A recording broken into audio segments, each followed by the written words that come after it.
dear students. Today we are going to learn another important lesson, that is motion and time. So I hope you all heard about the word motion and time, that is the meaning of the motion, that is we are moving from one place to the another place. You are moving from school to the hostel and hostel to the school, that is called motion. You are moving from here and there, that is motion. Yeah, so you just take your own time with the motion, because you can, if you are present in a hostel in a particular time, you will be present in school in another time. You cannot stay with in same time with different places. So that means for motion it takes its own time. So we are going to study about motion with the relation of time, motion and its relation with time. That one we are going to discuss in this lesson. So let us discuss about the types of motion. So we can say there are three types of motion. Before going to that, what is motion? As I said, the change in the position of an object with time. ಟೈಮ್ನ ಜೊತೆಗೆ ಆಬ್ಜೆಕ್ಟ್ನ position change ಆಗ್ತಾ ಹೋದರೆ ಅದನ್ನು ನಾವೇನಂತ ಕರಿತೀವಿ? Motion ಅಂತ ಕರಿತೀವಿ. Time ಓಡ್ತಾ ಹೋದಂಗೆ ಒಂದು ಪ್ಲೇಸಿಂದ ಇನ್ನೊಂದು ಪ್ಲೇಸಿಗೆ ಡಿಸ್ಪ್ಲೇಸ್ ಆಗ್ತಾ ಹೋಗುತ್ತೆ ಒಂದು object, any object. So that is called motion. So we can divide the motion into three types, that is motion along the straight line, motion along a straight line, or it is also called rectilinear motion. So if you release an arrow, ಒಂದು ಆರೋ ಇಟ್ಕೊಂಡು ಆರೋನ ಬೋಲ್ ಆರೋ ಇಟ್ಕೊಂಡು, ಅಂದರೆ bill ಬಾಣ ನೋಡಿದ್ದೀರಲ್ವ, ಬಿಟ್ಟರೆ ಹೇಗೆ ಹೋಗುತ್ತೆ? ಅದು straight ಲೈನಲ್ಲಿ ಹೋಗುತ್ತಲ್ವ. If you switch on the light, ಒಂದು ಲೇಸರ್ ಲೈಟನ್ನು ಟಾರ್ಚನ್ನು ಆನ್ ಮಾಡಿದರೆ ಹೇಗೆ ಹೋಗುತ್ತೆ ಲೈಟ್? ಅದು ಹೇಗೆ ಬೇಕೋ ಆಗಿ ಹೋಗುತ್ತಾ? It travel in a straight line. ಹಾಗೇನೆ ಒಂದು ಕಾರು ಸ್ಟ್ರೈಟ್ ರೋಡಲ್ಲಿ ಹೇಗೆ ಹೋಗ್ತಾ ಇರುತ್ತೆ?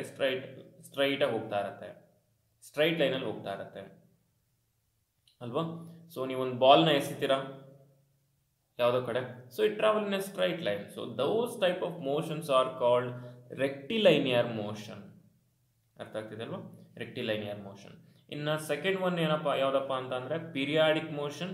So periodic motion nothing but, so ಒಂದು ಪ್ಲೇಸಲ್ಲಿ ಇರುವಂಥ ಆಬ್ಜೆಕ್ಟು ಪರ್ಟಿಕ್ಯುಲರ್ ಟೈಮಲ್ಲಿ, ಅಂದರೆ ಸೇಮ್ ಟೈಮಲ್ಲಿ ಮತ್ತೆ ಅದೇ ಪ್ಲೇಸಿಗೆ ಬರುತ್ತೆ, ಮತ್ತೆ ಸೇಮ್ ಟೈಮಿಗೆ ಅದೇ ಪ್ಲೇಸಿಗೆ ಬರುತ್ತೆ. ಸೊ ಅದನ್ನು ನಾವು ಪಿರಿಯಾಡಿಕ್ ಮೋಷನ್ ಅಂತ ಕರಿತೀವಿ. ಪೀರಿಯಡ್ ಅಂತಂದರೆ ನೋಡಿ, ಈಗ ಸೈನ್ಸ್ ಕ್ಲಾಸ್ ಇತ್ತು ಅಂದರೆ ನೆಕ್ಸ್ಟ್ ಡೇ ಅದೇ ಟೈಮಲ್ಲಿ ಸೈನ್ಸ್ ಕ್ಲಾಸ್ ಇರುತ್ತೆ. So that's why they are called periods. ಅವುಗಳನ್ನ ಪೀರಿಯಡ್ಸ್ ಅಂತ ಕರಿತೀವಿ.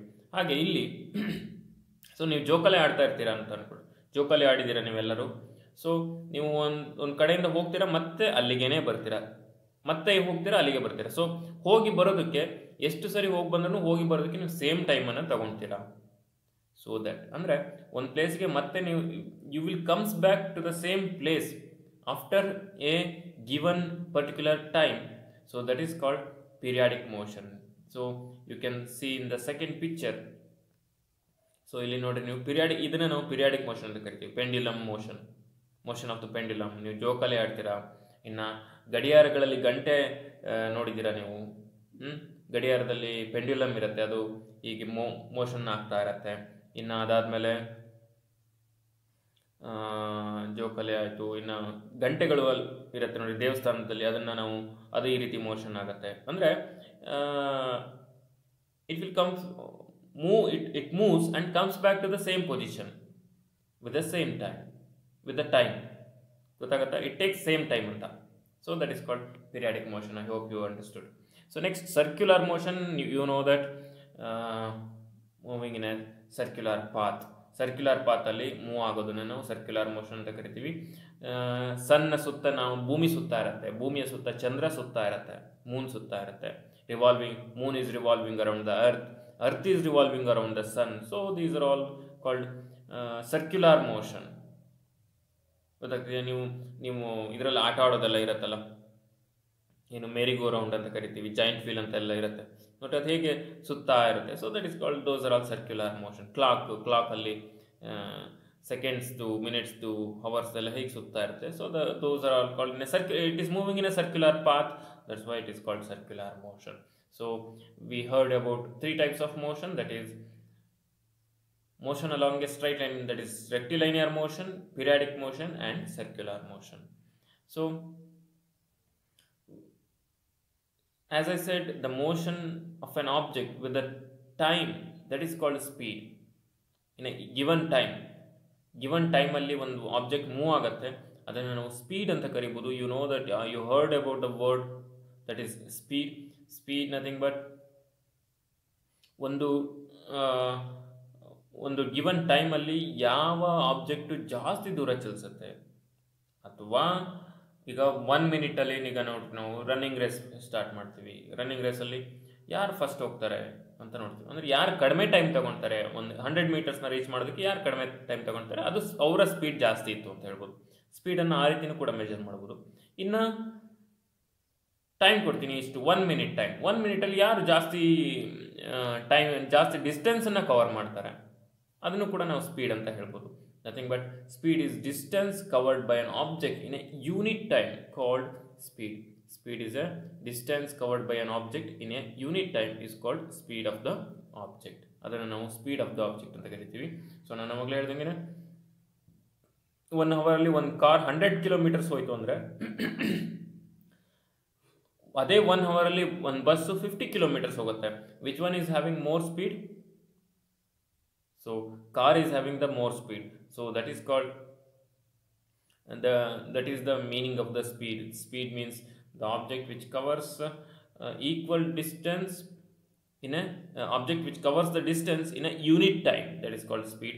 So to calculate the speed we have a formula for that, that is total distance covered speed is equal to total distance covered and time taken. That means speed ಏನಾಗುತ್ತಪ್ಪ ಅಂದರೆ ಎಲ್ಲ ಕಡೆನೂ ಒಂದೇ ಥರ ಇರಲ್ಲ. ಈಗ ನಾವು ಒಂದು ಬಸ್ಸಲ್ಲಿ ಹೋಗ್ತಾ ಇದ್ದೀವಿ ಅಂತ ಅಂದ್ಕೊಳ್ರಿ, ಅಥವಾ ಯಾವುದೊಂದು ವೆಹಿಕಲ್ ಹೋಗ್ತಾ ಇದ್ದೀರಾ ನೀವು, ಎಲ್ಲ ಕಡೆನೂ ಒಂದೇ ಥರ 40 km/h ಸ್ಪೀಡಲ್ಲೇ ಹೋಗುತ್ತಾ. ಒಂದು ಕಡೆ ರಸ್ತೆ ಚೆನ್ನಾಗಿತ್ತು ಅಂದರೆ 60 ಕಿಲೋಮೀಟರ್ 80 ಕಿಲೋಮೀಟರ್ ಸ್ಪೀಡ್ ಆಗ್ಬೋದು. ರಸ್ತೆ ಚೆನ್ನಾಗಿಲ್ಲ ಅಂದರೆ 20 ಕಿಲೋಮೀಟರ್ ಆಗ್ಬೋದು. ಹಂಪ್ಸ್ ಬಂತು ಅಂದರೆ 10 ಕಿಲೋಮೀಟರ್ಸ್ ಆಗ್ಬೋದು. ಸೊ ಈ ರೀತಿ ಸ್ಪೀಡ್ ಏನಾಗ್ತಾ ಹೋಗುತ್ತೆ, ಚೇಂಜ್ ಆಗ್ತಾ ಹೋಗುತ್ತೆ. ಹಾಗಾಗಿ ನಾವು ಏನು ಮಾಡ್ತೀವಿ ಅಂದರೆ ಅದರ ಆವ್ರೇಜ್ ಸ್ಪೀಡನ್ನು ಕ್ಯಾಲ್ಕುಲೇಟ್ ಮಾಡ್ತೀವಿ. ಈಗ ನಾವು 100 ಕಿಲೋಮೀಟರ್ಸ್ ಹೋಗೋದಕ್ಕೆ 2 hours ತಗೊಂಡು ಒಂದು ಬಸ್ ಅಂತ ಅಂದರೆ 100 ಕಿಲೋಮೀಟರ್ಸ್ ಅಂದರೆ ಎಷ್ಟು ಸ್ಪೀಡಲ್ಲಾದರೂ ಹೋಗಿರ್ಬೋದು. ಅದು ಒಂದು ಸರಿ ಫಾಸ್ಟಾಗಿ ಹೋಗಿರ್ಬೋದು. ಈಗ for example Shivamogga to Chitradurga 100 kilometres ಇದೆ, ಇಟ್ ಟೇಕ್ಸ್ 2 hours ಅಂತ ಅಂದ್ಕೊಂಡ್ರೆ ಏನು ಹೇಳ್ಬೋದು ನಾವು, what is the speed of the bus? Speed of the bus is 50 km/h. ಒಂದು ಗಂಟೆಗೆ ಎಷ್ಟು ಕಿಲೋಮೀಟರ್ ಸ್ಪೀಡಲ್ಲಿ ಹೋಗಿದೆ ಅಂತ ಆಯ್ತು, ಅದು 50 km/h ಸ್ಪೀಡಲ್ಲಿ ಹೋಗಿದೆ ಅಂತ ಆಗುತ್ತೆ. ಸೊ ಇದನ್ನು ನಾವು ಆವ್ರೇಜ್ ಸ್ಪೀಡ್ ಅಂತ ಕರಿತೀವಿ. ಯಾಕೆಂದರೆ ಎಲ್ಲ ಕಡೆನೂ 50ನೇ ಹೋಗಿಲ್ಲ, 50 ಕಿಲೋಮೀಟರಲ್ಲೇ ಹೋಗಿಲ್ಲ ಬಸ್ಸು.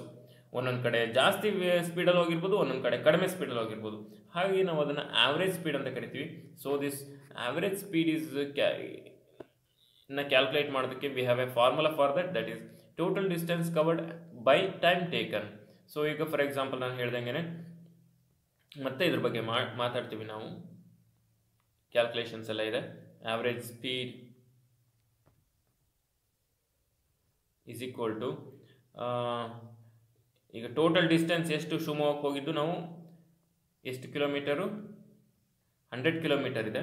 ಆ್ಯಂಡ್ ಟೈಮ್ ಟೇಕನ್ ಎಷ್ಟು 2 hours ತಗೊಂಡು. ಹಾಗಾದರೆ 2 ಇಂದ 100ನ ಕ್ಯಾನ್ಸಲ್ ಮಾಡಿದರೆ 50 ಬರುತ್ತೆ. ಸೊ 50 km/h ಅಂತ ಏನಂತ ಇಲ್ಲಿ ಬರಿತೀನಿ ನೋಡ್ರಿ, 50 km/h ಈ ರೀತಿ ಹೆಚ್ಚದು. ಸೊ ಈ ರೀತಿ ನಾವು ಆವ್ರೇಜ್ ಸ್ಪೀಡನ್ನು ಕ್ಯಾಲ್ಕುಲೇಟ್ ಮಾಡ್ಬೋದು. ಅರ್ಥ ಆಗ್ತಿದೆ ಅಲ್ವಾ? ಸೊ ಇದ್ರ ಬಗ್ಗೆ ಆವ್ರೇಜ್ ಸ್ಪೀಡ್ ಬಗ್ಗೆ ನಾವು ಮತ್ತೆ ಓದ್ತೀವಿ. ಸೊ ಅವಾಗ ಹೇಳ್ತೀನಿ ನಾನು ಕ್ಯಾಲ್ಕುಲೇಷನ್ಸ್ ಬಗ್ಗೆ. ಸೊ ಸ್ಪೀಡ್ ಅಂದರೆ ಏನು ಅಂತ ಗೊತ್ತಾಯಿತು ನಿಮಗೆ. So take down the question, what is motion, write the types of motion, give example. What is motion, write the types of motion, give example. One question. So ಅದಾದಮೇಲೆ what is speed? What is speed?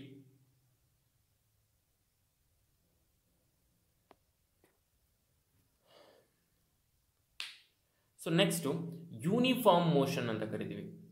So uniform motion ಅಂತ ಅಂದರೆ ಒಂದೇ ಥರ speed. For example, ಈಗ ನೋಡ್ರಿ, I will give you one example. ಇದೊಂದು ರಸ್ತೆ ಇದೆ, ಇಲ್ಲಿ ಒಂದು ವೆಹಿಕಲ್ ಹೋಗ್ತಾ ಇದೆ ಇಲ್ಲಿ. ಸೊ ಈ ವೆಹಿಕಲ್ ಇದು ನಾನು ಈ ಥರ ಡಿವೈಡ್ ಮಾಡ್ತೀನಿ ರಸ್ತೆನ. ಇದು 10 ಮೀಟರ್ 10 ಮೀಟರ್ 10 ಮೀಟರ್ ಈ ಥರ ಡಿವೈಡ್ ಮಾಡಿದ್ದೀನಿ ರಸ್ತೆಯಲ್ಲಿ. ಸೊ ಇಲ್ಲೊಂದು ವೆಹಿಕಲ್ ಹೋಗ್ತಾ ಇದೆ, ಓಕೆನಾ. ಸೊ ವೆಹಿಕಲ್ ಇಲ್ಲಿಂದ ಶುರುವಾಗುತ್ತೆ, ಇಲ್ಲಿಂದ ಇಲ್ಲಿಗೆ ಬರುತ್ತೆ ವೆಹಿಕಲ್. ಎಷ್ಟು ಟೈಮ್ ತಗೊಂತು? 10 ಮೀಟರ್ ಅಂತ ಅಂದರೆ 5 ಮಿನಿಟ್ಸ್ ಟೈಮ್ ತಗೊಂತು ಅಂತ ಅನ್ಕೋಣ, ಓಕೆನಾ. 5 ಮಿನಿಟ್ಸ್ ಟೈಮ್ ತಗೊಂತು. ಸೊ ಇಲ್ಲಿಂದ ಇಲ್ಲಿಗೆ ಬರೋದಕ್ಕೂ ಕೂಡ 5 ಮಿನಿಟ್ಸ್ ಟೈಮ್ ತಗೊಂತು, ಓಕೆನಾ. ಸೊ ಇಲ್ಲಿಂದ ಇಲ್ಲಿಗೆ ಬರೋದಕ್ಕೂ ಕೂಡ 5 ಮಿನಿಟ್ಸ್ ಟೈಮ್ ತಗೊಂತು. ಸೊ ಈಕ್ವಲ್ ಡಿಸ್ಟೆನ್ಸ್ಗೆ ಈಕ್ವಲ್ ಟೈಮಿಂಗ್ನ ತಗೊಂಡು ಹೋಗುತ್ತೆ. 10 meter 5 minutes, 10 meter 5 minutes, 10 meter 5 minutes. ಈ ರೀತಿ ಈಕ್ವಲ್ ಡಿಸ್ಟೆನ್ಸನ್ನು ಕವರ್ ಮಾಡೋದಕ್ಕೆ ಈಕ್ವಲ್ ಟೈಮನ್ನು ತಗೊಳುತ್ತೆ. So this is called constant speed. Speed ಏನಾಗಿರುತ್ತೆ? ಕಾನ್ಸ್ಟೆಂಟ್ ಆಗಿರುತ್ತೆ. ಹಾಗಾಗಿ ಈ ಥರದ ಮೋಷನನ್ನು ನಾವು ಯೂನಿಫಾರ್ಮ್ ಮೋಷನ್ ಅಂತ ಕರಿತೀವಿ. ಗೊತ್ತಾಗ್ತಿದೆಯಾ? ಈ ಥರದ ಮೋಷನ್ ಒಂದೇ ಥರ ಸ್ಪೀಡ್ ಇತ್ತು ಅಂದರೆ same time same distance, it covers equal distance in equal intervals of time. Any object which covers equal distance in equal intervals of time is called uniform motion. ಅರ್ಥ ಆಗಿದೆ ಅಲ್ವಾ ಯೂನಿಫಾರ್ಮ್ ಮೋಷನ್ ಅಂದರೆ ಏನಂತ? So ಅದೇ ನಾನ್ uniform motion ಅಂತ ಅಂದರೆ ಹೇಗಪ್ಪ ಅಂತ ಅಂದರೆ, ಈಗ ನಾನ್ ಯೂನಿಫಾರ್ಮ್ ಮೋಷನಲ್ಲಿ ಏನಾಗುತ್ತೆ ಅಂತಂದರೆ 10 ಮೀಟರ್ 10 ಮೀಟರ್ 10 ಮೀಟರ್ ಇದೆ ಡಿಸ್ಟೆನ್ಸು. ಈಗೇನಾಗುತ್ತೆ, ಇದನ್ನು ಈ 10 ಮೀಟರ್ ಡಿಸ್ಟೆನ್ಸ್ನ ಕವರ್ ಮಾಡೋದಕ್ಕೆ 7 ಮಿನಿಟ್ಸ್ ತಗೊಳುತ್ತೆ. ಇದನ್ನು ಕವರ್ ಮಾಡೋದಕ್ಕೆ 5 ಮಿನಿಟ್ಸ್ ತಗೊಳುತ್ತೆ. ಈ 10 ಮೀಟರ್ನ ಕವರ್ ಮಾಡೋದಕ್ಕೆ 2 ಮಿನಿಟ್ಸ್ ತಗೊಳುತ್ತೆ. ಸೊ ಈಗೇನಾಗುತ್ತೆ, ಸ್ಪೀಡ್ ಏನಾಗ್ತಾ ಹೋಗುತ್ತೆ, ಚೇಂಜ್ ಆಗಿದೆ ಅಂತ ಅರ್ಥ. ಇಲ್ಲಿ 10 ಮೀಟರ್ ಕವರ್ ಮಾಡೋದಕ್ಕೆ 7 ಮಿನಿಟ್ಸ್ ತಗೊಂತು, ಇಲ್ಲಿ 5 ಮಿನಿಟ್ಸ್ ತಗೊಂತು. ಅದೇ 10 ಮೀಟರ್ನ ಕವರ್ ಮಾಡೋದಕ್ಕೆ ಇಲ್ಲಿ 2 ಮಿನಿಟ್ಸ್ ತಗೊಂತು. So any object which covers equal distance in unequal intervals of time, any objects which cover equal distance in unequal intervals of time is called non-uniform motion. ಅದನ್ನು ನಾವೇನಂತ ಕರಿತೀವಿ? non-uniform motion. ಅರ್ಥ ಆಗ್ತಿದೆ ಅಲ್ವಾ? So uniform motion ಮತ್ತು ನಾನ್ uniform motion ಅಂದರೆ ಏನು ಅಂತ ಅರ್ಥ ಆಯಿತು. Okay, right. So uniform, if the speed of an object is constant, it is in uniform motion. If the speed of an object keeps changing, speed ಏನಾಗ್ತಾ ಹೋಗುತ್ತೆ, change ಆಗ್ತಾ ಹೋಗುತ್ತೆ, it is non-uniform motion. Take down the question, what is uniform motion and what is non-uniform motion?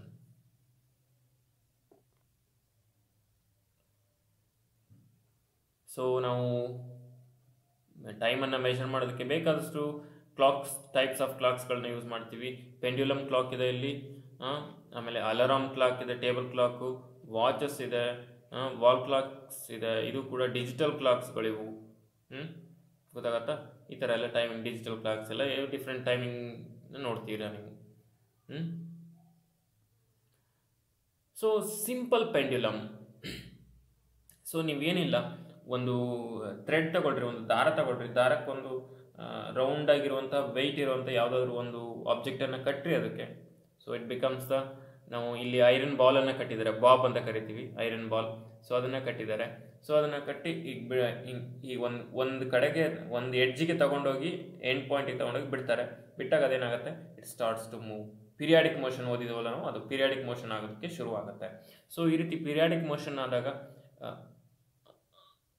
ಏನು periodic ಮೋಷನಲ್ಲಿ ನಾವು ಏನು ತಿಳ್ಕೊಬೋದು ಅಂತ ಅಂದರೆ, ಸೊ ಆ ರೀತಿ ಮೋಷನ್ ಆಗ್ತಿದೆಯಲ್ಲ ಅದನ್ನು ನಾವು ಆಸಿಲೇಟರಿ ಮೋಷನ್ ಅಂತ ಕರಿತೀವಿ. ಅಲ್ಲಿ ಕಾಣಿಸ್ತಾ ಇರೋಂಥ ನಿಮ್ಮ ಡಿವೈಸ್ ಏನಪ್ಪ ಅಂದರೆ ಅದನ್ನು ಸಿಂಪಲ್ ಪೆಂಡ್ಯುಲಮ್ ಅಂತ ಕರೀತಾರೆ. ನಿಮಗೆ ಚಿತ್ರದಲ್ಲಿ ಕಾಣಿಸ್ತಾ ಇರೋಂಥ ಡಿವೈಸ್ ಯಾವುದದು? Simple pendulum. So it's a small metallic bob suspended from a stand by a thread. ಒಂದು ಥ್ರೆಡ್ಡಿಂದ ಸ್ಟ್ಯಾಂಡಿಂದ ಅದನ್ನು ಸಸ್ಪೆಂಡ್ ಮಾಡಿರ್ತಾರೆ, ಅಂದರೆ ಫ್ರೀಯಾಗಿ ಬಿಟ್ಟಿರ್ತಾರೆ. ಥ್ರೆಡನ್ನು ಕಟ್ಟಿ ಬಿಟ್ಟಿರ್ತಾರೆ, ಅದನ್ನು ಸಸ್ಪೆಂಡೆಡ್ ಅಂತ ಕರೀತಾರೆ. The bob taken to one side and releases and it moves to and fro, and the to and fro motion of the simple pendulum is called periodic motion. So ಈ ಬಾಬನ್ನು ಏನು ಮಾಡ್ತಾರೆ ಅಂತಂದರೆ ಒಂದು ಎಂಡಿಗೆ ಅಂದರೆ ಎ ಇದೆಯಲ್ಲ ಎಗೆ ತಗೊಂಬಂದು ಬಿಡ್ತಾರೆ. ಸೊ ಅದೇನಾಗುತ್ತೆ, ಎ ಇಂದ ಬಿಗೆ ಮತ್ತು ಬಿ ಇಂದ ಎಗೆ ಮೂವ್ಮೆಂಟ್ ಆಗೋದಕ್ಕೆ ಶುರುವಾಗುತ್ತೆ.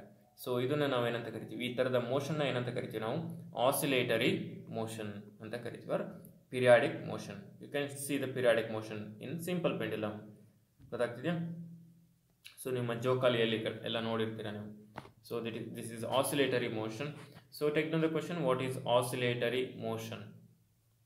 What is oscillatory motion? So next, oscillation. That means oscillation ಅಂತ ಅಂದರೆ ಒಂದು ಬಾಬ್ ಇದೆ. ಬಾಬ್ ಅಂದರೆ ಗೊತ್ತಲ್ಲ, ಕಬ್ಬಿಣದ ಬಾಲ್, ಅದು ಬಾಬ್. ಅದನ್ನು ಬಿಡ್ತೀವಿ ನಾವು, ಇಲ್ಲಿ ಹಿಡ್ಕೊಂಡು ಅದನ್ನು ಇಟ್ ಈಸ್ ಫ್ರೀಲಿ ಸಸ್ಪೆಂಡೆಡ್. ಇದನ್ನು ನಾವು ಬಿಡ್ತೀವಿ. ಬಿಟ್ಟ ತಕ್ಷಣ ಅದೇನಾಗುತ್ತೆ, ಎ ಇಂದ ಓ ಮುಖಾಂತರ ಬಿಗೆ ಬರುತ್ತೆ, ಹಾಗೆಯೇ ಬಿ ಇಂದ ಓ ಮುಖಾಂತರ ಎಗೆ ಬರುತ್ತೆ. ಈಗ ಹೋಗಿ ಹೀಗೆ ಬಂದರೆ ಇದನ್ನು ನಾವು ಒನ್ ಆಸಿಲೇಷನ್ ಅಂತ ಕರಿತೀವಿ. ಗೊತ್ತಾಗುತ್ತೆ? When bob moves from one extreme position A to other extreme position B and back to A is called one oscillation. ಗೊತ್ತಾಗ್ತಿದೆಯಾ? ಅದನ್ನು ನಾವು ಒನ್ ಆಸಿಲೇಷನ್ ಅಂತ ಕರಿತೀವಿ. ಅರ್ಥ ಆಯ್ತಲ್ವಾ ಮಕ್ಕಳೇ? ಒನ್ ಆಸಿಲೇಷನ್ ಅಂದ್ರೆ ಏನು ಅಂತ, ಅಥವಾ oscillation, this is called oscillation. ಈಗ ನಾವು ಜೋಕಾಲಿ ಇರ್ತೀವಿ, ಇಲ್ಲಿ ಕುತ್ಕೊಂಡಿರ್ತೀವಿ, ಹೀಗೆ ಹೋಗಿ ಮತ್ತೆ ಇಲ್ಲಿಗೆ ಬರ್ತೀವಲ್ಲ, ಇದನ್ನು ಒನ್ ಆಸಿಲೇಷನ್ ಅಂತ ಕರಿತೀವಿ. ಗೊತ್ತಾಗ್ತಿದೆಯಾ? ಆಸಿಲೇಷನ್ ಅಂದ್ರೆ ಏನು ಅಂತ, when a bob move from a mean position O to A and B to O. ಇಲ್ಲಿಂದ ಇನ್ನೊಂದ್ಸರಿ ತೋರಿಸ್ತೀನಿ ನೋಡ್ರಿ. O to A and then A to O, O to B, B to O and then O to A. So ಇದನ್ನು ನಾವು one oscillation. That means very simple ಆಗಿ ಹೇಳಬೇಕು ಅಂತ ಅಂದರೆ ಹೀಗೆ ಬರೋದು ಅಷ್ಟೇ. ಬಂದರೆ ಅದನ್ನು ಒನ್ ಆಸಿಲೇಷನ್ ಅಂತ ಕರಿತೀವಿ. ಹೀಗೆ ಹೋಗಿ ಹೀಗೆ ಬರೋದಕ್ಕೆ ಎಷ್ಟು ಟೈಮ್ ತಗೊಂತು ಅದು, ಎ ಇಂದ ಬಿಟ್ಟಿದ್ವಿ ಅದನ್ನು, ಮತ್ತೆ ಎಗೆ ಬರೋದಕ್ಕೆ ಎಷ್ಟು ಟೈಮ್ ತಗೊಂತು, ಅಥವಾ ಹೀಗೆ ಹೇಳ್ರಿ, ಇಲ್ಲಿಂದ ತಗೊಂಡು ಬಿ ಯಲ್ಲಿ ಕೈ ಬಿಟ್ಟಿದ್ದೀವಿ ನಾವು, ಅದನ್ನು ಮತ್ತೆ ಬಿಗೆ ಬರುತ್ತದು, ಬಿಗೆ ಬರೋದಕ್ಕೆ ಎಷ್ಟು ಟೈಮ್ ತಗೊಂತು ಅನ್ನೋದನ್ನೇ ನಾವು ಇಲ್ಲಿ ಏನಂತ ಕರಿತೀವಪ್ಪ ಅಂದರೆ ಟೈಮ್ ಪೀರಿಯಡ್ ಅಂತ ಕರಿತೀವಿ. So time taken to by the pendulum to complete one oscillation. One ಆಸಿಲೇಷನ್ನ ಕಂಪ್ಲೀಟ್ ಮಾಡೋದಕ್ಕೆ ಬೇಕಾಗುವಂಥ ಟೈಮನ್ನು, ಪೆಂಡ್ಯುಲಮ್ಗೆ ಬೇಕಾಗುವಂಥ ಟೈಮನ್ನು ನಾವು ಟೈಮ್ ಪೀರಿಯಡ್ ಅಂತ ಕರಿತೀವಿ. ಅರ್ಥ ಆಗ್ತಿದೆ ಅಲ್ವಾ? So take down two questions, that is what is oscillation, what is time period. ಅರ್ಥ ಆಗಿದೆ ಅಲ್ವಾ? ಟೈಮ್ ಪೀರಿಯಡ್ ಅಂದ್ರೆ ಏನು, ಆಸಿಲೇಷನ್ ಅಂದ್ರೆ ಏನು ಅಂತ, ವಾಟ್ ಈಸ್ ಆಸಿಲೇಷನ್ ಮತ್ತು what is time period. So next, so ಈ ಥರದ ಒಂದು ಆ್ಯಕ್ಟಿವಿಟಿಯನ್ನು ನೀವು ಮಾಡ್ಬೋದು. ಏನಪ್ಪ ಅಂತ ಅಂದರೆ, ನಿಮ್ಮ ಹತ್ರ ಮೊಬೈಲ್ ಇದೆ, ಅದರಲ್ಲಿ ಸ್ಟಾಪ್ ಕ್ಲಾಕ್ ಇರುತ್ತೆ ಅಲ್ವಾ, ಮೊಬೈಲಲ್ಲಿ ಸ್ಟಾಪ್ ಕ್ಲಾಕ್ ನೋಡಿದ್ದೀರಾ ನೀವು ಅದರಲ್ಲೆಲ್ಲ. ಸೊ ಈ ಥರದ್ದೊಂದು ಪೆಂಡ್ಯುಲಮ್ನ ತಗೊಳ್ರಿ ನೀವು. You just take the pendulum like this. Pendulum ನೀವೇ ಮಾಡ್ಕೊಬೋದು. ಒಂದು ಯಾವುದೋ ಒಂದು ಕಬ್ಬಿಣದ ಬಾಲ್ ಸಿಕ್ತೋ, ಅಥವಾ ರೌಂಡ್ ಇರುವಂಥ ಯಾವುದೇ ಒಂದು ವಸ್ತು ಸಿಕ್ಕರು, ಅಥವಾ ಒಂದು ಕಲ್ಲು ಸಿಕ್ಕರು ಸಾಕು, ಅದಕ್ಕೆ ಥ್ರೆಡನ್ನೇ ಕಟ್ಕೊಂಡು ಯಾವುದಾದ್ರು ಒಂದು ಸ್ಟ್ಯಾಂಡಿಗೆ ಕಟ್ಕೊಳ್ರಿ. ಅದನ್ನ ಸ್ಟ್ಯಾಂಡಿಗೆ ಕಟ್ಕೊಂಡು ಅದನ್ನು ಒಂದು ಕಡೆಗೆ ತಗೊಂಡು ಬಂದು ಕೈ ಬಿಡ್ರಿ, ಅಲ್ಲೇ ನೋಡ್ತಾ ಇರ್ರಿ. ಅದು ಹೀಗೆ ಬಂದು ಹೀಗೆ ಹೋಗ್ತಾ ಇರುತ್ತೆ, ಹೀಗೆ ಬಂದು ಹೀಗೆ ಹೋಗ್ತಾ ಇರತ್ತೆ. ಸೊ ಇಲ್ಲಿಗೆ ಬಂದಾಗ ಒನ್ ಅಂತ ಕೌಂಟ್ ಮಾಡಿರಿ, ಮತ್ತೆ ಹೋಗಿ ಮತ್ತೆ ಬರುತ್ತೆ 2 ಅನ್ರಿ, ಮತ್ತೆ ಹೋಗಿ ಮತ್ತೆ ಬರುತ್ತೆ 3 ಅನ್ರಿ, ಮತ್ತೆ ಹೋಗಿ ಮತ್ತೆ ಬರುತ್ತೆ. ಒಂದ್ಸರಿ ಬಿಟ್ಟರೆ ಮುಗೀತು, ನೀವು ಕೈ ಬಿಟ್ಟರೆ ಮುಗೀತು, ಅದ್ರ ಪಾಡಿಗೆ ಅದು ಹಿಂಗೆ ಅಲ್ಲಾಡ್ತಾ ಇರತ್ತೆ ಹೀಗೆ. ಸೊ ಇಲ್ಲಿಗೆ ಬಂದಾಗ 1 ಅಂತ ಅನ್ರಿ, ಮತ್ತೆ ಬಂದಾಗ 2 ಅಂತ ಬರ್ರಿ, ಹೋಗಿ ಬಂದಾಗ 3, 4, 5, 6, 7, 8, 9, 10 ಈ ಥರ ಕೌಂಟ್ ಮಾಡ್ತಾ ಹೋಗ್ರಿ. 20 ತನಕ ಕೌಂಟ್ ಮಾಡಿರಿ. ನಿಮ್ಮ ಸ್ಟಾಪ್ ಕ್ಲಾಕ್ ಆನ್ ಮಾಡಿ, ಸ್ಟಾರ್ಟಿಂಗ್ ಕೈ ಬಿಡೋಕ್ಕಿಂತ ಮುಂಚೆ ಸ್ಟಾಪ್ ಕ್ಲಾಕ್ ಆನ್ ಮಾಡ್ಕೊಂಡಿರಬೇಕು. 20 ತನಕ ಕೌಂಟ್ ಮಾಡಿರಿ. 20 ತನಕ ಕೌಂಟ್ ಮಾಡಿದಾಗ ಎಷ್ಟು 20 ಆಸಿಲೇಷನ್ಸ್ ಆಗೋದಕ್ಕೆ ಎಷ್ಟು ಟೈಮ್ ಬೇಕೋ ಅದನ್ನು ಟೈಮ್ ಪೀರಿಯಡ್ ಅಂತ ಕರಿತೀವಿ. ಅದರ ಟೈಮ್ ಪೀರಿಯಡನ್ನು ಕ್ಯಾಲ್ಕುಲೇಟ್ ಮಾಡಿರಿ. ಬೇರೆ ಬೇರೆ ಟೈಮಲ್ಲಿ ಹೇಗೆ ಅಂದರೆ ಈ ಥರ ಒಂದು ಸರಿ ಬಿಟ್ಟರೆ ಆಮೇಲೆ ಮತ್ತೆ ಇನ್ನೊಂದು ಸರ್ತಿ ಏನು ಮಾಡಿರಿ, ಮತ್ತೆ ಅದು ನಿಂತ್ಕೊಂಡ್ಮೇಲೆ 20 ಆಸಿಲೇಷನ್ಸ್ ಆದಮೇಲೆ ಹಿಡ್ಕೊಳ್ರಿ ಅದನ್ನ ಮತ್ತೆ ಹೊಸದಾಗಿಂದ ಬಿಡ್ರಿ. ಸೊ ಈ ಥರ ಟೈಮ್ ಪೀರಿಯಡ್ನ ನೀವು ಇಲ್ಲಿ ಬರ್ಕೊಳ್ತಾ ಹೋಗ್ರಿ. ಎಷ್ಟು ಟೈಮ್ ಪೀರಿಯಡ್ ಎಷ್ಟು ಟೈಮ್ ತೊಗೊಳುತ್ತೆ 20 ಸೆಕೆಂಡ್ಸ್, ಇಲ್ಲಿ 21 ಸೆಕೆಂಡ್ಸ್, ಇಲ್ಲಿ 19 ಸೆಕೆಂಡ್ಸ್, ಈ ಥರ ಸೆಕೆಂಡ್ಸನ್ನು ತಗೊಳ್ತಾ ಹೋಗುತ್ತೆ. ಎಷ್ಟೋ ಸೆಕೆಂಡ್ಸನ್ನು ತಗೊಳ್ತಾ ಹೋಗುತ್ತೆ. ಸೊ ಅದನ್ನು ನೀವು ಮೆಜರ್ ಮಾಡಿರಿ. Almost the oscillation time period is same, almost same ಇರುತ್ತೆ. ಎಲ್ಲಾದರೂ 1-2 ಸೆಕೆಂಡ್ಸು ವೇರಿಯೇಷನ್ ಆಗ್ಬೋದು. ಗೊತ್ತಾಗುತ್ತಾ? So this is to measure the time period of a simple pendulum. ಒಂದು ಸಿಂಪಲ್ ಪೆಂಡ್ಯುಲಮ್ನ ಟೈಮ್ ಪೀರಿಯಡ್ನ ಮೆಜರ್ ಮಾಡೋದಕ್ಕೆ ಈ ರೀತಿ ಒಂದು ಎಕ್ಸ್ಪೆರಿಮೆಂಟ್ಸ್ ನೀವು ಆಕ್ಟಿವಿಟಿಯನ್ನು ನೀವು ಮಾಡಿ ನೋಡ್ಬೋದು. ಸೊ ಇನ್ನು basic units of time and speed. ಈ ಟೈಮು ಮತ್ತು ಸ್ಪೀಡನ್ನು ಮೆಜರ್ ಮಾಡೋದಕ್ಕೆ ಒಂದಿಷ್ಟು ಯೂನಿಟ್ ಇರುತ್ತೆ. SI ಯೂನಿಟ್ಸ್ ಅಂತಲೂ ಕರಿತೀವಿ, ನಾರ್ಮಲ್ ಯೂನಿಟ್ಸ್ ಇರುತ್ತೆ. ಯೂನಿಟ್ ಅಂದರೆ ಗೊತ್ತಾಗುತ್ತಲ್ವ ನಿಮಗೆ, ತೂಕನ ನಾವು KGಯಲ್ಲಿ ಅಳಿತೀವಲ್ಲ, ಹಾಗೆ ವಾಟರನ್ನು ನಾವು ಲೀಟರ್ಸಲ್ಲಿ ಅಳಿತೀವಿ, ಲಿಕ್ವಿಡ್ನ. ಹಾಗೆಯೇ ಎಷ್ಟು ದೂರ ಹೋದ್ವಿ, ಇಲ್ಲಿಂದ ಅಲ್ಲಿಗೆ ಹೋದ್ವಿ, ಮೀಟರ್, ಡಿಸ್ಟೆನ್ಸನ್ನು ನಾವು ಮೀಟರಲ್ಲಿ ಅಳಿತೀವಿ. ಹಾಗೆಯೇ ಎಲ್ಲದಕ್ಕೂ ಒಂದು ಯೂನಿಟ್ ಅಂತ ಇರುತ್ತೆ, ಎಲ್ಲ ಮೆಜರ್ಮೆಂಟ್ಸ್ಗಳಿಗೂ ಕೂಡ ಒಂದು ಯೂನಿಟ್ ಅಂತ ಇರುತ್ತೆ. ಹಾಗೆಯೇ unit of time and speed, that is basic unit of time is second, that is SI unit ಅಂತ ಕರಿತೀವಿ. ಬೇಸಿಕ್ ಯೂನಿಟ್ ಅಂತಂದರೆ SI ಯೂನಿಟ್ ಅಂತ ಕರಿತೀವಿ, ನೆನ್ಪಿಟ್ಕೊಬೇಕು, ಇಂಟರ್ನ್ಯಾಷನಲ್ ಸ್ಟ್ಯಾಂಡರ್ಡ್ ಅಂತ. ಸೊ SI ಯೂನಿಟ್ ಯಾವುದಪ್ಪ ಅಂದರೆ ಬೇಸಿಕ್ ಟೈಮ್ಗೆ ಸೆಕೆಂಡ್. ಅದಾದಮೇಲೆ ಅದಕ್ಕಿಂತ ಲಾರ್ಜರ್ ಯೂನಿಟ್, ಜಾಸ್ತಿ ಸಿಕ್ಕಾಪಟ್ಟೆ ಟೈಮ್ ಇತ್ತು ಅಂದರೆ ಮಿನಿಟ್ಸ್ ಮತ್ತು ಅವರಲ್ಲಿ ಅಳಿತೀವಿ. ಬಟ್ ಮಿನಿಟ್ಸ್ ಮತ್ತು ಅವರ್ SI ಯೂನಿಟ್ ಅಲ್ಲ, ಸೆಕೆಂಡ್ಸ್ ಮಾತ್ರ SI ಯೂನಿಟ್. ಅಂದರೆ ಯಾವುದೇ ಪ್ರಾಬ್ಲಮ್ನ ಮಾಡಬೇಕಾದ್ರೆ ನಾವು ಸೆಕೆಂಡ್ಸನ್ನೇ ಯೂಸ್ ಮಾಡಬೇಕು, SI ಯೂನಿಟ್ಸನ್ನೇ ಯೂಸ್ ಮಾಡಬೇಕು. ಗೊತ್ತಾಗುತ್ತಾ? ಆ್ಯಂಡ್ ಸ್ಪೀಡ್ಗೆ ಬೇಸಿಕ್ ಯೂನಿಟ್ ಏನಪ್ಪ ಅಂದರೆ ನಾನು ಆವಾಗಲೇ ಹೇಳಿದೆ ಮೀಟರ್ ಪರ್ ಸೆಕೆಂಡ್. ಅವಾಗ ಕ್ಯಾಲ್ಕುಲೇಷನ್ ಮಾಡಬೇಕಾದ್ರೆ ಹೇಳಿದ್ನಲ್ಲ, ಡಿಸ್ಪ್ಲೇಸ್ಮೆಂಟ್ ಇತ್ತು, ಫಾರ್ಮುಲಾ ಹಾಕಿದ್ವಲ್ಲ ನಾವು, total distance travelled divide by time taken. Distance ಟ್ರಾವಲ್ಗೆ ಮೀಟರ್ ಡಿವೈಡ್ ಬೈ ಟೈಮ್ ಟೇಕನ್ಗೆ ಸೆಕೆಂಡ್, ಅಲ್ಲಿಗೆ ಮೀಟರ್ ಪರ್ ಸೆಕೆಂಡ್ ಆಯಿತು. ಗೊತ್ತಾಗ್ತಿದೆಯಾ? ಸೊ ಲಾರ್ಜರ್ ಯೂನಿಟ್ ಬೇಕು ಅಂದರೆ ಕಿಲೋಮೀಟರ್ ಪರ್ ಅವರ್ನ ಯೂಸ್ ಮಾಡ್ತೀವಿ. ಇನ್ನು ಹಿಂದಿನ ಕಾಲದಲ್ಲೆಲ್ಲ ಟೈಮನ್ನು ಹೇಗೆ ಮೆಜರ್ ಮಾಡ್ತಾಯಿದ್ರು ನಿಮಗೆ ಗೊತ್ತಾಯಿದೆ? ಟೈಮನ್ನು ಹೇಗೆ ಮೆಜರ್ ಮಾಡ್ತಾಯಿದ್ರು ಅಂದರೆ, ಒಂದು ಸನ್ ಡಯಲ್ ಅಂತ ಇತ್ತು, ಆಮೇಲೆ ಸನ್ ಡಯಲ್ ಅಂತ ಇದೆ, ಇನ್ನೊಂದು ವಾಟರ್ ಕ್ಲಾಕ್ ಅಂತ ಇದೆ, ಇನ್ನೊಂದು ಸ್ಯಾಂಡ್ ಕ್ಲಾಕ್ ಅಂತ ಇದೆ. ಸನ್ ಡಯಲ್ ಅಂತಂದರೆ ಸನ್ ಮೂಮೆಂಟ್ ಆಗ್ತಾಯಿದೆ ನೋಡಿರಿ. ಈಗಲೂ ಕೂಡ ನಿಮ್ಮ ಹಳ್ಳಿಗಳಲ್ಲೆಲ್ಲ ಹೇಳ್ತಾರೆ ಜನ, ಆಕಾಶ ನೋಡ್ತಾರೆ, ಸೂರ್ಯ ನೋಡ್ತಾರೆ, ಟೈಮ್ ಸೂರ್ಯ ನೆತ್ತಿಗೆ ಬಂತು, 12 ಗಂಟೆ ಆಯಿತು, 1 ಗಂಟೆ ಆಯಿತು ಅಂತ ಹೇಳ್ತಾರೆ. ಅಂದರೆ ಸೂರ್ಯನ ಮೂಮೆಂಟನ್ನು ನೋಡಿಕೊಂಡು ಟೈಮನ್ನು ಮೆಜರ್ ಮಾಡ್ತಾಯಿದ್ರು ಮೊದಲೆಲ್ಲ. ಸೊ ಈ ಥರ ಸನ್ ಕ್ಲಾಕ್ ಅಂತ ಇತ್ತು, ಅದರ ನೆರಳು ಎಲ್ಲಿರುತ್ತೋ ಅದರ ಟೈಮನ್ನು ಆ ರೀತಿ ಆ ನೆರಳನ್ನು ನೋಡಿಕೊಂಡು ಅದರ ನೆರಳಿನ ಆಧಾರದ ಮೇಲೆ, ಅಂದರೆ ಶಾಡೋನ ಆಧಾರದ ಮೇಲೆ ಟೈಮ್ ಎಷ್ಟು ಅಂತ ಮೆಜರ್ ಮಾಡ್ತಾಯಿದ್ರು. ಅದಾದಮೇಲೆ ವಾಟರ್ ಕ್ಲಾಕ್ ಅಂತ ಬಂತು. ಅಂದರೆ ವಾಟರ್ ಒಂದು ಹೋಲ್ಸ್ನ ಮುಖಾಂತರ ಬಿಡ್ತಾರೆ, ಅದೆಷ್ಟು ಟೈಮ್ ತೊಗೊಳುತ್ತೆ, ಎಷ್ಟು ವಾಟರ್ ಫಿಲಪ್ ಆಗ್ತಾ ಹೋಗುತ್ತೆ, ಅದನ್ನು ನಾವು ಟೈಮ್ ಮೆಜರ್ ಮಾಡೋದಕ್ಕೆ ಯೂಸ್ ಮಾಡ್ತಾಯಿದ್ರು. ಆಮೇಲೆ ಸ್ಯಾಂಡ್ ಕ್ಲಾಕ್ ಅಂತ ಇದೆ, ಇದು ನಮ್ಮ ಲ್ಯಾಬಲ್ಲಿತ್ತು, ನೀವು ನೋಡಿದ್ದೀರ ಅನಿಸುತ್ತೆ. ಸ್ಯಾಂಡ್ ಕ್ಲಾಕ್ ಅಂತ, ಇದನ್ನು ಕೂಡ ಟೈಮ್ ಮೆಜರ್, ಇದು ಎಷ್ಟು ಟೈಮ್ ತೊಗೊಳುತ್ತೆ, ಇದು ಇಷ್ಟು ಬರೋದಕ್ಕೆ 5 ಮಿನಿಟ್ಸ್ ಅಂತ ಇರುತ್ತೆ, ಫಿಕ್ಸ್ ಆಗಿರುತ್ತೆ ಮುಂಚೆನೇ, ಅಷ್ಟೇ ಟೈಮನ್ನು ತೊಗೊಳೋಂಥದ್ದು. ಗೊತ್ತಾಗತ್ತಾ? ಸೊ ಈ ಥರ ಟೈಮ್ ಕ್ಲಾಕ್, ಇವುಗಳು ಸ್ಯಾಂಡ್ ಕ್ಲಾಕನ್ನು ಕೂಡ ಟೈಮ್ ಮೆಜರ್ ಮಾಡೋದಕ್ಕೆ ಯೂಸ್ ಮಾಡ್ತಾರೆ. ಗೊತ್ತಾಗ್ತಿದೆಯಾ? ಸೊ ಈಗ ಸ್ಪೀಡನ್ನು ನಾವು ಯಾವ ರೀತಿ ಮೆಜರ್ ಮಾಡ್ಬೋದು ಅಂತ. Speed of an object can be measured if you know the distance covered by an object and time taken. So ನಮಗೆ ಎಷ್ಟು ಡಿಸ್ಟೆನ್ಸ್ ಕವರ್ ಮಾಡ್ತು ಆಬ್ಜೆಕ್ಟ್ ಮತ್ತು ಎಷ್ಟು ಟೈಮ್ ತಗೊಂಡು ಅಂತ ಗೊತ್ತಾದರೆ ಆ ಆಬ್ಜೆಕ್ಟ್ ಎಷ್ಟು ಸ್ಪೀಡಾಗಿ ಹೋಗಿದೆ ಅಂತ ನಾವು ಕ್ಯಾಲ್ಕುಲೇಟ್ ಮಾಡ್ಬೋದು ಈಸಿಯಾಗಿ. ಹೇಗೆ ಕ್ಯಾಲ್ಕುಲೇಟ್ ಮಾಡ್ಬೋದು ನಾವು? ಸೊ ನೋಡಿರಿ, ಫಾರ್ ಎಕ್ಸಾಂಪಲ್ ಒಂದು ಕಾರ್ ಇದೆ, ಒಂದು ಕಾರು 100 ಕಿಲೋಮೀಟರ್ಸ್ ಹೋಗಿದೆ 2 ಅವರ್ಸ್. ನಾನು ಅವಾಗಲೇ ತೋರಿಸಿದ್ದೀನಿ, ಓಕೆನಾ? 100 ಕಿಲೋಮೀಟರ್ಸ್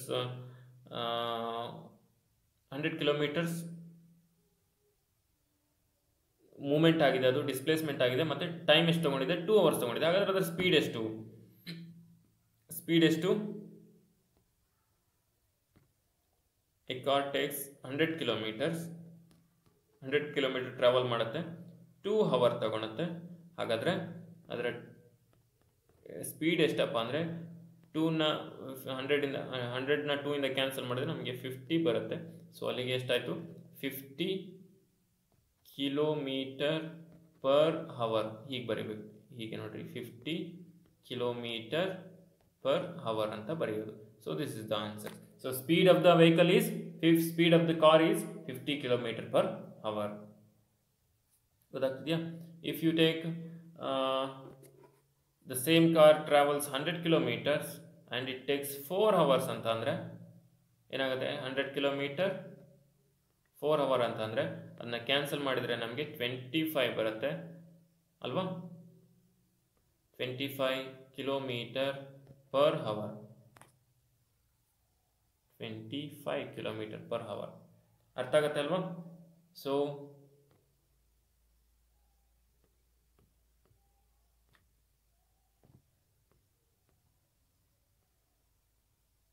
25 kilometer per hour ಆಗುತ್ತೆ. ಸೊ ಈ ರೀತಿ ನಾವು this is the speed of the vehicle. ನೋಡ್ರಿ ಇಲ್ಲಿ SI ಯೂನಿಟ್ ಬರುತ್ತೆ.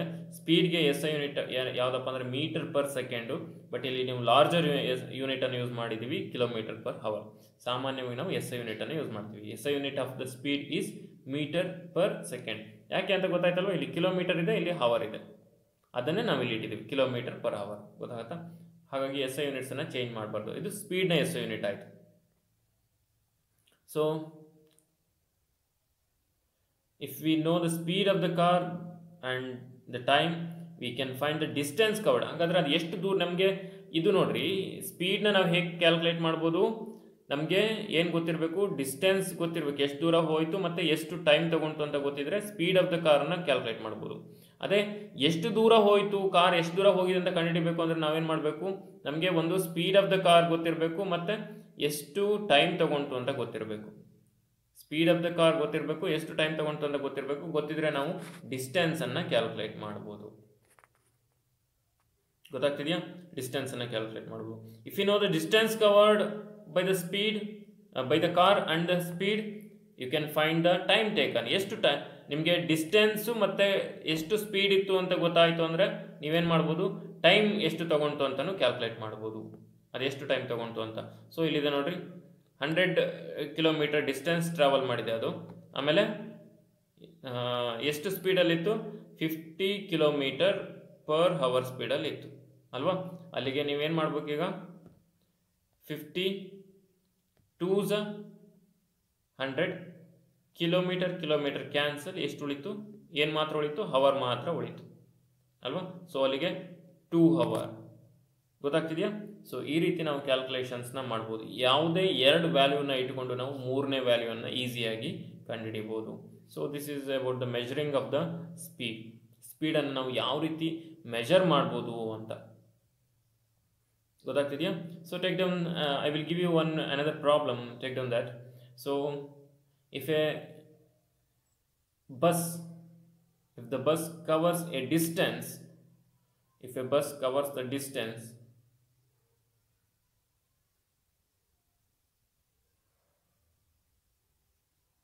of 600 kilometers in 3 hours, then the speed of the bus is, ನೀವೇ ಕ್ಯಾಲ್ಕುಲೇಟ್ ಮಾಡಬೇಕು. ಆ್ಯಂಡ್ ಗೊತ್ತಾಗ್ತಿದೆಯಾ? This is one problem you can solve. ಈ ಥರ ಬೇಕಾದಷ್ಟು ಪ್ರಾಬ್ಲಮ್ಸನ್ನು ನಿಮ್ಮ ಬುಕ್ಸಲ್ಲಿ ಸಿಗುತ್ತೆ, ನಿಮಗೆ ನೋಡಿಕೊಂಡು ಕಲ್ತ್ಕೊಬೇಕು. ಇನ್ನು ನಿಮ್ಮ ವೆಹಿಕಲ್ಗಳಲ್ಲಿ ಸ್ಪೀಡೋಮೀಟರ್ ಅಂತ ಇರುತ್ತೆ, ನೋಡಿರ್ತೀರ ನೀವು. ಅದು ಕಿಲೋಮೀಟರ್ ಪರ್ ಅವರಲ್ಲಿ ತೋರಿಸುತ್ತೆ. ಸ್ಪೀಡೋಮೀಟರ್ ಅಂದರೆ ಒಂದು ವೆಹಿಕಲ್ ಎಷ್ಟು ಫಾಸ್ಟಾಗಿ ಹೋಗ್ತಾ ಇದೆ ಅಂತ. ಇಲ್ಲಿ ಚಿತ್ರ ನೋಡಿರಿ ನೀವು, ಸ್ಪೀಡೋಮೀಟರ್ ಅಂತ ಇರುತ್ತೆ. ಅಂದರೆ ಈಗ ಇಲ್ಲಿ ತೋರಿಸ್ತಾ ಇದೆ, ಇದು 100 ಕಿಲೋಮೀಟರ್ ಪರ್ ಅವರ್ಸ್. ಇಲ್ಲಿ ನೋಡಿರಿ, 1 ಗಂಟೆಗೆ 100 ಕಿಲೋಮೀಟರ್ಸ್ ಅಷ್ಟು ಫಾಸ್ಟಾಗಿ ವೆಹಿಕಲ್ ಹೋಗ್ತಾ ಇದೆ ಅಂತ ನಿಮ್ಮ ವೆಹಿಕಲಲ್ಲಿ ಇರುತ್ತೆ. It's a device measure the speed of the vehicle in kilometre per hour. ನಿಮ್ಮ ವೆಹಿಕಲಲ್ಲಿ ಎಲ್ಲ ವೆಹಿಕಲ್ಗಳಲ್ಲಿ ಇದಿರುತ್ತೆ, ನೋಡಿರ್ತೀರ ಅಂತ ಅನ್ಕೊಳ್ತೀನಿ. ಇನ್ನು ಓಡೋಮೀಟರ್ ಅಂತ ಇದೆ, ಅದು ಎಷ್ಟು ದೂರ ಚಲಿಸ್ತು ಅನ್ನೋದನ್ನ ಹೇಳುತ್ತೆ. ಅದು ಅಂದರೆ ಎಷ್ಟು ಡಿಸ್ಟೆನ್ಸ್ನ ಕವರ್ ಮಾಡ್ತು ಅಂತ. ಇದು ಎಷ್ಟು ಸ್ಪೀಡಾಗಿ ಹೋಯ್ತು ಅನ್ನೋದನ್ನ ಸ್ಪೀಡೋಮೀಟರ್ ಹೇಳುತ್ತೆ. ಎಷ್ಟು ಡಿಸ್ಟೆನ್ಸನ್ನು ಕವರ್ ಮಾಡ್ತು ಅಂತ ಹೇಳೋದಕ್ಕೆ ಓಡೋಮೀಟರ್. ಇಲ್ಲಿ ಕಾಣಿಸ್ತಾ ಇದೆಯಲ್ಲ, ಇದು ನಾನು ಮಾರ್ಕ್ ಮಾಡ್ತಾ ಇರೋದು ಕಾಣಿಸ್ತಾ ಇದಲ್ವ? This is odometer. ಇದು ಸ್ಪೀಡೋಮೀಟರ್, ಇದು ಓಡೋಮೀಟರ್. ಓಡೋಮೀಟರ್ ಅಂದರೆ ಎಷ್ಟು ಡಿಸ್ಟೆನ್ಸ್ನ ಕವರ್ ಮಾಡ್ತು ಅಂತ. ಸ್ಪೀಡೋಮೀಟರ್ ಅಂದರೆ it calculate the speed of the vehicle. ಗೊತ್ತಾಗ್ತಿದೆಯಾ? Take down the question. What is speedometer and what is odometer? What is speedometer and what is odometer?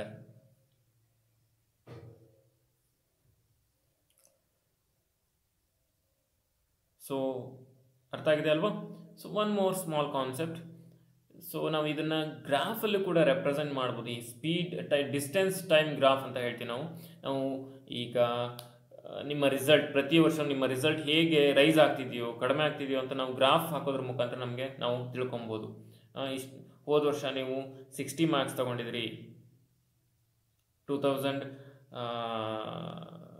18ಅಲ್ಲಿ.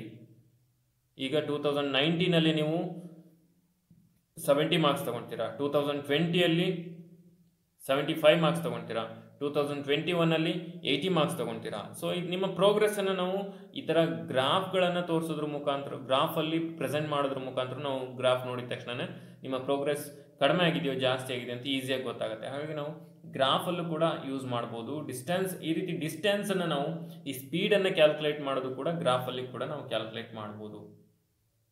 ಗೊತ್ತಾಗ್ತಿದೆಯಾ? So ಇಲ್ಲಿ ನೋಡ್ರಿ, ಗ್ರಾಫ್ ಹಳೆ ನೀವು ನೋಡಿರ್ತೀರ ಗ್ರಾಫ್ ಶೀಟನ್ನು, ಎಲ್ಲ ಒಂದೊಂದು ಸೆಂಟಿಮೀಟರ್ಗೆ ಅದು ಲೈನ್ಸ್ ಹಾಕಿರ್ತಾರೆ, ಬಾಕ್ಸ್ಗಳಿರ್ತವೆ ಮೆಜರ್ಮೆಂಟ್ಸು. ಸೊ ಇಲ್ಲಿ ಇದನ್ನು ನಾವು ವೈ ಆಕ್ಸಿಸ್ ಅಂತ ಕರಿತೀವಿ. ಗ್ರಾಫಲ್ನ ಹೀಗೆ ಹಾಕೊಳ್ತೀವಿ ನಾವು. ಫಸ್ಟು ವೈ ಆಕ್ಸಿಸ್ ಅಂತ ಕರಿತೀವಿ, ಇದನ್ನು ಎಕ್ಸ್ ಆಕ್ಸಿಸ್ ಅಂತ ಕರಿತೀವಿ. ಸೊ ಇಲ್ಲಿ Y axis is distance in kilometer and time in minutes, that is X axis. ಗೊತ್ತಾಗತ್ತಾ? ಇಲ್ಲೊಂದು ಟೇಬಲ್ ಕೊಟ್ಟಿರ್ತಾರೆ ಅವರು ನಿಮಗೆ ಗ್ರಾಫ್ ಹಾಕಬೇಕಾದ್ರೆ. ಫಸ್ಟು ಟೈಮ್ 0 ಟೈಮ್ ಇದ್ದಾಗ ಡಿಸ್ಟೆನ್ಸ್ ಎಷ್ಟು, ಒಂದು ವೆಹಿಕಲ್ ಹೋಗ್ತಾ ಇದೆಯಪ್ಪ, ಈಗ ಒಂದು ವೆಹಿಕಲ್ ಹೊರಟಿದೆ, ಸ್ಟಾರ್ಟಿಂಗ್ ಈಗ ಇಂಜಿನ್ ಶುರುವಾಗಿದೆ 0 ಟೈಮಲ್ಲಿ. ಸೊ 0 ಟೈಮಲ್ಲಿ 0 ಡಿಸ್ಟೆನ್ಸ್ ಇರುತ್ತೆ. ಸೊ ಇಲ್ಲಿ ಪಾಯಿಂಟ್ ಇರುತ್ತೆ. ಸೊ 1 ಮಿನಿಟನ್ನು ಎಷ್ಟು ಟೈಮ್, 1 ಮಿನಿಟ್ ಆದಮೇಲೆ ಅದು ಎಷ್ಟು ಡಿಸ್ಟೆನ್ಸ್ ಮುಂದೆ ಹೋಗಿರುತ್ತೆ, 1 ಕಿಲೋಮೀಟರ್ ಹೋಗಿರುತ್ತೆ. 1 ಮಿನಿಟಲ್ಲಿ 1 ಕಿಲೋಮೀಟರ್ ಹೋಗಿರುತ್ತೆ. ಮತ್ತೆ 1 ಮಿನಿಟಲ್ಲಿ ಅದು 2 ಮಿನಿಟ್ ಅದು ಆಗಿದೆ, 2 ಮಿನಿಟ್ ಆಗಬೇಕು. 2 ಮಿನಿಟ್ಸಲ್ಲಿ 2 ಕಿಲೋಮೀಟರ್, 3 ಮಿನಿಟ್ಸಲ್ಲಿ 3 ಕಿಲೋಮೀಟರ್ಸ್, 4 ಮಿನಿಟ್ಸಲ್ಲಿ 4 ಕಿಲೋಮೀಟರ್ ಮೂವ್ ಆಗ್ತಾ ಹೋಗುತ್ತೆ. ಇದು 5 ಮಿನಿಟ್ಸಲ್ಲಿ 5 ಕಿಲೋಮೀಟರ್ ಮೂವ್ ಆಗ್ತಾ ಹೋಗುತ್ತೆ. ಸೊ ನೋಡ್ರಿ, ಇಲ್ಲಿ ಟೈಮ್ ಕೊಟ್ಟಿದ್ದಾರೆ, ಇದು 1 ಮಿನಿಟ್. 1 ಮಿನಿಟ್ ಇದ್ದಾಗ ಎಷ್ಟು ಕಿಲೋಮೀಟರ್ ಇದೆ ಅಲ್ಲಿ?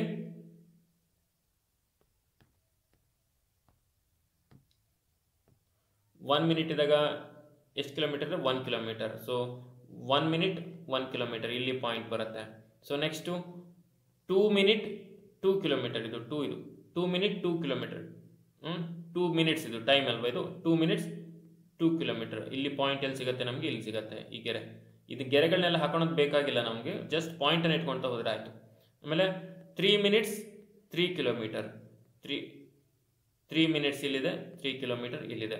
ಸೊ ಇಲ್ಲಿ ಪಾಯಿಂಟ್ ಬರುತ್ತೆ. ಇದೇ ರೀತಿಯೇ ಎಲ್ಲದಕ್ಕೂ ಪಾಯಿಂಟ್ ಹಾಕೊಂಡು ಹೋಗಿ ನಾವು ಕೊನೆಗೆ ಆ ಲೈನನ್ನು ಜಾಯಿನ್ ಮಾಡಿದರೆ, ಸೊ ಒಂದು ಸ್ಟ್ರೈಟ್ ಲೈನ್ ಬಂತು ಅಂದರೆ ಅದನ್ನು ನಾವು ಯೂನಿಫಾರ್ಮ್ ಮೋಷನ್ ಅಂತ ಕರಿತೀವಿ. This is the graph. Straight ಲೈನೇ ಇಂಡಿಕೇಟ್ ಮಾಡುತ್ತೆ ನಮಗೆ ಯೂನಿಫಾರ್ಮ್ ಮೋಷನ್ ಅಂತ ಗೊತ್ತಾಗುತ್ತೆ. ಕಾನ್ಸ್ಟೆಂಟ್ ಸ್ಪೀಡ್ ಅಂತ, ಯೂನಿಫಾರ್ಮ್ ಸ್ಪೀಡ್ ಅಂತ ಗೊತ್ತಾಗುತ್ತೆ ನಮಗೆ.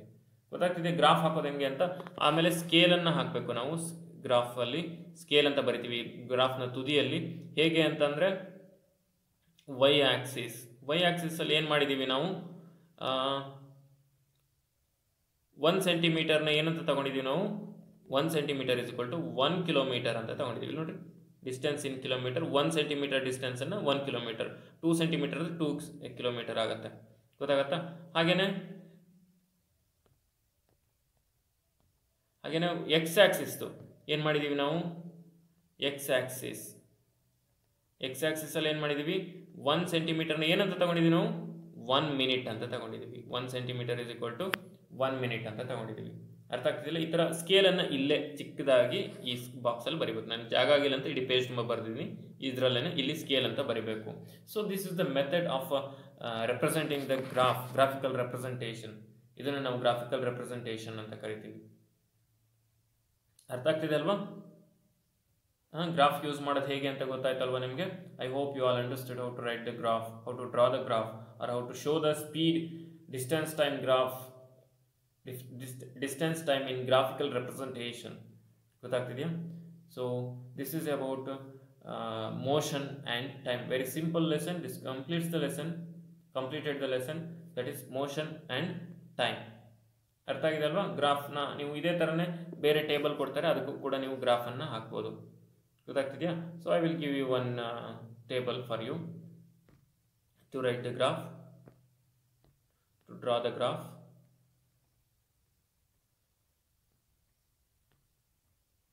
ಸೊ ಇಲ್ಲಿ ಡಿಸ್ಟೆನ್ಸ್, ಇಲ್ಲಿ ಟೈಮ್. ಸೊ 2 ಕಿಲೋಮೀಟರ್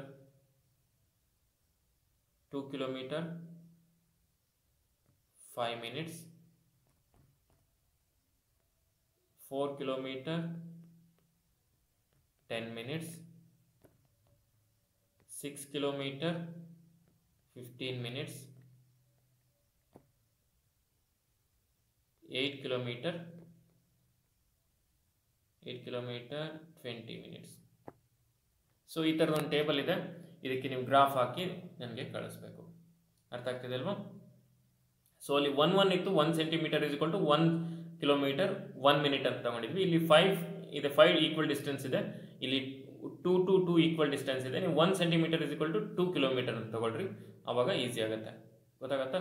ಇಲ್ಲಿ ಟೈಮ್ ಎಕ್ಸ್ ಆಕ್ಸಿಸ್ ಅಲ್ಲಿ 1 centimetre is equal to 5 minutes ಅಂತ ತಗೊಳ್ರಿ. ಗೊತ್ತಾಗ್ತಿದೆ? 5, 10, 15, 20 ಅಂತ ಬರ್ಕೊಂಡು ಹೋಗ್ಬೋದು. ಇದು 1 centimetre is equal to 2 kilometres ಅಂತ ಬರ್ಕೊಂಡ್ರೆ 1 centimetre is equal to 1 kilometre ಅಂತಲೇ ಬರ್ಕೊಬೋದು. ಅವಾಗ 2 ಸೆಂಟಿಮೀಟರ್ಸ್ಗೆ ನೀವು ಬರ್ಕೊಳ್ತಾ ಹೋಗ್ಬೋದು. 2 ಸೆಂಟಿಮೀಟರ್ಗೆ 2 ಕಿಲೋಮೀಟರ್ 4 ಕಿಲೋಮೀಟರ್ಸ್ ಅಂತ ಬರ್ಕೊಳ್ತಾ ಹೋಗ್ಬೋದು. 1 centimetre is equal to 1 kilometre ಅಂತ ಬರ್ಕೊಂಡು 1, 2, 3, 4, 5, 6 ಅಂತ ಬರ್ಕೊಳ್ತಾ ಹೋಗ್ರಿ. ಗೊತ್ತಾಗ್ತಿದೆಯಾ? So it's a simple graph. How to draw the graph, that one we were discussed still now. This is an example for uniform motion. So this completes the lesson. If you are having any questions regarding today's lesson, you can ask the questions in the group. We will solve that. I hope you all understood today's lesson. We will meet with the meet in the next class with a new lesson. Till now, thank you.